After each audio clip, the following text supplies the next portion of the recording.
Swasey looks like he's giving one heck of a beatdown. You see the life totals here, 3-5.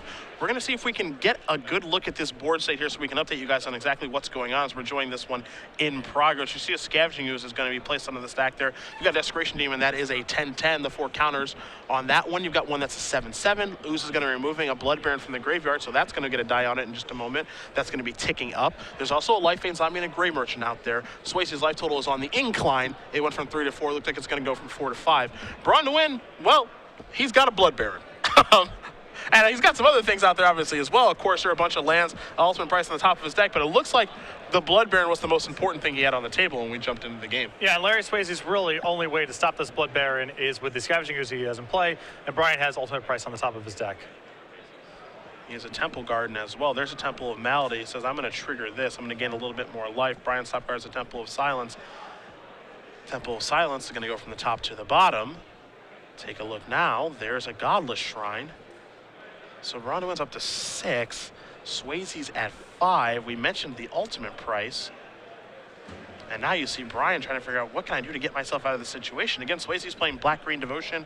There's a Light Splash for Scavenging Ooze. There are 2 of those in the main deck. 3 copies of Abrupt Decay is what he's using green for. And even if Brian goes to 10 here from the Blood Baron, I don't think he can survive on the way back, even if he has to sacrifice both of his creatures right? to survive. Yep. Then it's fairly easy for Larry to win from there, of course. I'm thinking about, if he attacks, as you mentioned, we ultimate prices this thing. He puts Swasey down to 1. Yep. And then Brian goes up to 10. And then then he has to sacrifice both his creatures to the demons. He takes 5 from the kickback attack from Life Vein Zombie. Desecration Demon, he goes down to 5. And even if he draws an Elspeth at that point, it might not be good enough. But Whip of Erebos might be good enough. Although we know that that's not a draw. That's true. Because there's a Godless Shrine on top of Brian's deck. Maybe Brian has ultimate price something else. He says, all right, I'm going to ultimate price the Scavenging Ooze right now. Scavenging Ooze is going to activate again here. Going to pick some sort of creature. Brian's got plenty of them in the graveyard. There goes the Satyr Wayfinder. Swasey's going to go up to 6.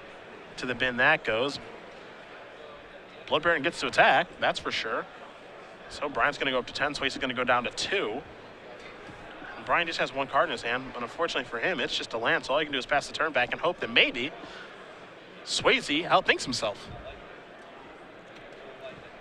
But all he has to do is say declare attackers, and then the game gets very easy. It doesn't take much, but this is why people never concede. Your opponent can't outthink themselves. You see Swasey drew a Thoughtseize for the turn. Can't cast that one. Yeah. Swasey, the last time I actually saw him was at Pro Tour Dragons meetings last year.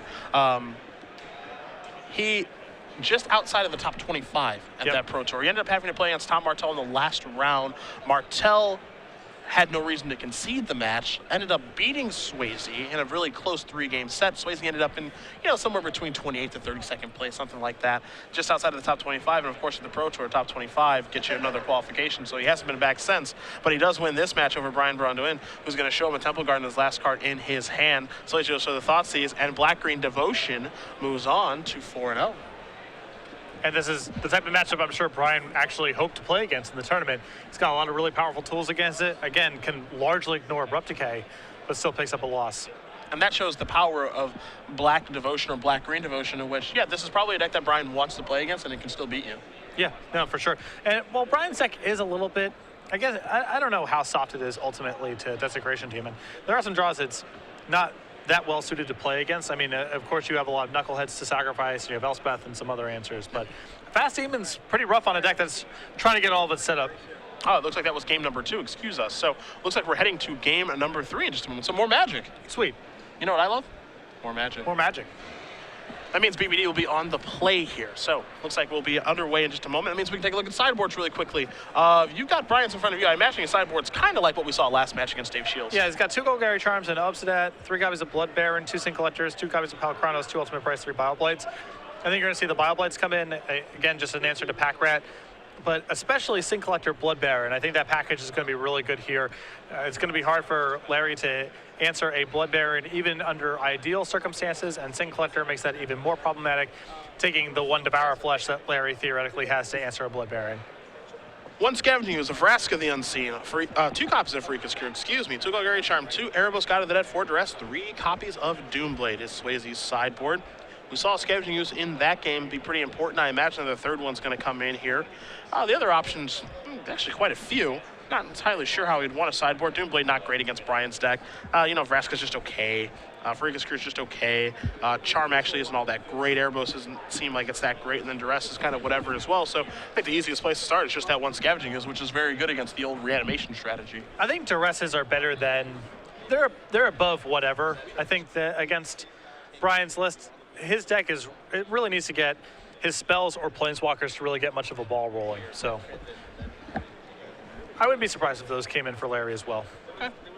Well, we'll be underway here in just a moment here between Braun-Duin and Swasey. Black-Green Devotion, Junk Reanimator. Again, Brian starting 3-0 here with Junk Reanimator, a deck that he is a really, really big fan of. I was hoping he was playing Junk Constellation again this weekend. That deck was a delight to watch. The Doomwake Giants, the Eidolon of Blossoms, a card that I feel like you and I are going to talk a lot about over the next year or so. Eidolon of Blossoms. Eidolon's super good. Yeah. That's not the last that we've seen of that. It's really only the beginning. It started last weekend.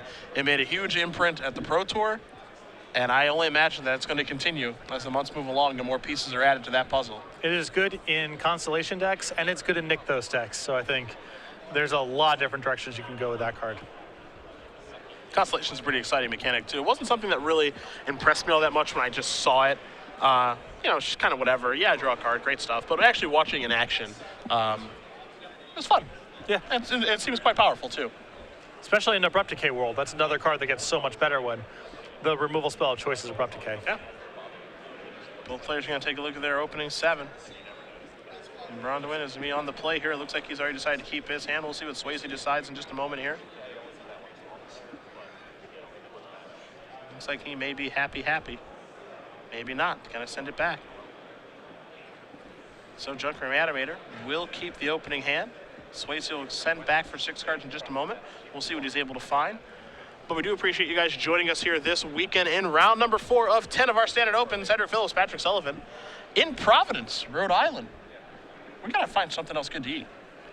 I don't think we're gonna have any trouble. Yeah, we are 2 for 2 so far. Good pizza and then good lunch. 2 for 2, and I haven't even hit Dunkin' Donuts yet. Well, let's make it a virtual 3 for 3 then. Yeah, we can just already call that a 3 for 3. Just don't buy me a bear claw, okay? They don't sell bear claws at Dunkin' Donuts, so you're safe. Good. I am safe. I'm not safe from their glazed donuts that are very good, but I'm safe from a bear claw. Underway, Temple of Silence here for Brian. I still got plenty of tricks up my sleeve. Please don't. Really, I'm taking this diet really seriously. Please I know, don't. that's what makes it even more fun for me to despise you. Really just not a good friendship at all. Most good friendships are just about enabling the other party to do the things they want to do anyway. What are friends for?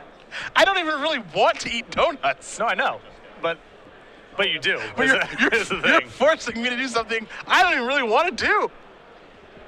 What are friends for, you know? You can't just keep saying that. It doesn't make it okay. You saw Brian play a Banish Land on that Pack Rat. He's going to put a Temple Guard into play tapped. Sylvan Caryatid accelerating all this action into play. Swasey with the Lifebane Zombie, a card that's fantastic against Brian. There goes the Caryatid. However, Brian with another Banishing Light. And Obsidat's aid at a Vraska the Unseen. See if you can find a land. Really good start here. Larry with a Devour Flesh in hand. Really hard to use that card profitably against Brian's list, but this might be one of those spots where it does something good. Courser looks good. Sin Collector might just be okay. Brian just has to pass the turn back here. Looks like an Abrupt Decay the draw here for Swasey. See if he wants to fire this off, as he does have the appropriate mana to do so. Could also fire it off on that Banishing Light, which could be really interesting here. I think that Pack Rat's going to be a little too slow to this party. I think Larry's basically just going to want to play to the board. Maybe kill the Courser? Attention players, I think so. if you'd like to play Two-Headed Giant, See what but this do not have is. a partner, come on Devour up to the Flesh. stage. That's if you are Make Brian make a playing decision. I actually kind of like and this. do not have a partner, come to the stage. I can This find almost a feels partner like, for you. this feels like it's just killing the Courser, honestly. Yeah, most likely. Brian getting a little bit of life in this exchange. See if Swasey has a land to maybe decay this Banishing Light. It looks like he's just going to attack for 3. I think Not that sure if he has had a land. That's good. I think that if he had the land there, he would have just gone Abrupt Decay on your Courser and Devour Flesh your wall away. Sure. Thought he was going to take Obsidat's aid. Leave Brian with a Banishing Light Nebraska, Sin Collector off the top, which we knew was going to happen, and going to take care of the Abrupt Decay. You see Scavenging Ooze and Gray Merchant of the cards left for Swasey. And Sin Collector's so good against Black Splash Green. Yeah, it really is. Blocker for Life Bane and gets a spell. value is what they call it. And even a totally fine reanimation target, too. Yeah, no argument there. Yeah. No argument there. Not the best thing, but it's still just another thing to be doing. Better than nothing. Life Bane, a little hesitant. Doesn't really want to trade with old Sin Collector. Looks like in May now, though. Swasey, I think, realizing he doesn't have much of a choice. Sin Collector is just going to be good against me. I don't have much of a choice here. There's Scavenging Ooze. See if he wants to play this land untapped. He will. Fire away now, perhaps? Just going to wait. Can't really play around Bioblade anyway. I'm a little surprised to see him offer up the trade when he has Grey Merchant in hand. Sure. Seems like all other things being equal. I guess this is probably slightly better here. He gets more fuel for the use, but... Brian considering maybe vindicating something or just taking up to 6. I think the reason, because it starts at 5, so if he vindicates and Scavenging Ooze goes down to 2, then Mutavault can take care of it. And I think he might value his Vraska a little bit higher than that as an expensive way to kill Scavenging Ooze. Especially when he has Sylvan Caryatid in play that then can become a blocker for Mutavault. Mm-hmm. He can spend a little time setting up here and get a lot more value out of this Vraska. Yep. So he does take Vraska up to 6. Swasey, again, we know about that Grey Merchant. We don't know the other card in his hand right now. Scavenging is an interesting splash here. I mean, obviously, incredibly powerful card. Yes. But going out of his way to splash it, 2 in the main, 1 on the board. He's not going so far as to play Courser, right? I mean, we're still comfortably in Black Devotion territory. Capital B, lowercase g Yeah. is where we are. Mutavault looking like it wants to do some work. Life Bane's on the other card, but Swasey already knows the card in Braun-Duin's hand, which is a Banishing Light. But Ooze has done all sorts of good work for Larry so far in this matchup. I mean, of course, it disrupts Brian's graveyard and is a green blocker for Blood Baron as well. You saw Ooze run into Vraska, but it's going to Brian. 4 damage. And you put to the Junk Reanimator player's face. A Course of Crewfix the draw here for Braun-Duin. How do we want to use this? Down to 3. Says get the Ooze out of here. Follow up. Banishing Light. And just pass the turn back because Mutavault can't finish it off. This is what I alluded to. Once you have the Caryatid as a blocker here, just take a little bit of time and you can really set up a lot of value out of this Vraska. Mm-hmm. There's Desecration Demon. Even more value now. Oh, yeah. Brian's really getting paid off for the way that he played this. 4, active player, finish your turn. You have 5 turns to finish your match. Once again, You see the time there. Not a ton left for these players. Grizzly Salvage is the top card there from the Caryatid. Grizzly Salvage here from Brian. Going to turn it over to Grizzly. A Caryatid, a Sin Collector, a Temple of Malady, and an Obsidat's Aid. This gives him a fresh look with the Courser, too. Mm-hmm. Yeah, not bad. Overrun Tomb coming to play tap. Brian going to go up to 16. And a Bioblight now. Can take care of a Pack Rat or a Mutavault. Vraska takes care of the Demon. No attacks here from Braun-Duin. Just has to pass the turn back over to Swasey. Swasey's going to untap. We know about the Great Merchant. Still, he's got that Mutavault in the row. Plenty of green mana. And this is just a spot where Larry needs one of his big hits, especially Desecration Demon. 2 Banishing Lights over there right now for Brian as well, so Abrupt Decay probably wouldn't be too bad. There's a Temple of Malady. Not the best draw there for Swasey. A 5th land is good, but Brian knows that, okay, nothing crazy is coming for me this turn. And this to me feels like the game was just all about that Sin Collector from Brian. It was very good. Took all the win out of Larry's sails. Brian's top card here is a Swamp. Swamp's going to come into play. Brian's going to gain life up to 17. Top card now is Temple of Malady. There's a Sin Collector. We know the coast is clear. It's just a Great Merchant. In for 2 he goes. Swasey going to go down to 16. Pass the turn back. How much time is there in the round? Vraska comes rolling off the top.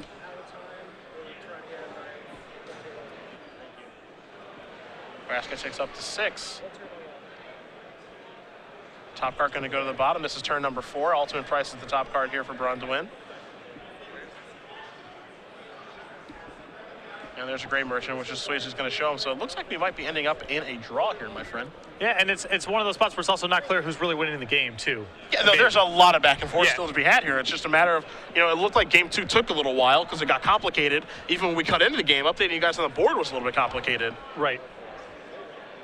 This is turn number 5 here. Swasey has a Gray Merchant in his hand. He's at 12. Brian's at 18.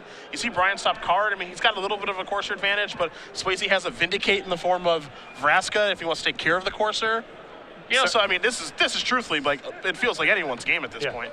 It's a draw both in terms of time and the fact that it feels like about 50-50 for either player to win. So the Scavenging Ooze kind of swings things back in Swasey's favor a little bit, but there's an ultimate price on top of Brian's deck. So yeah, well, it looks like here you're going to see some shoulder shrugging and all that stuff, an extension of the hand. This one's going to be a draw, my friends. So both these players are going to move on to 3-0-1. Probably pretty good for Larry. Think so? I think he would like to play in the draw bracket with this deck. Probably run into a lot of Esper and blue-white. How do you feel about Junk Reanimator in the draw bracket against those kind of decks? Seems not great. Yeah, not Seems great, not right? great. Seems not great. Seems like Dissolve is really hard for Brian's deck to beat.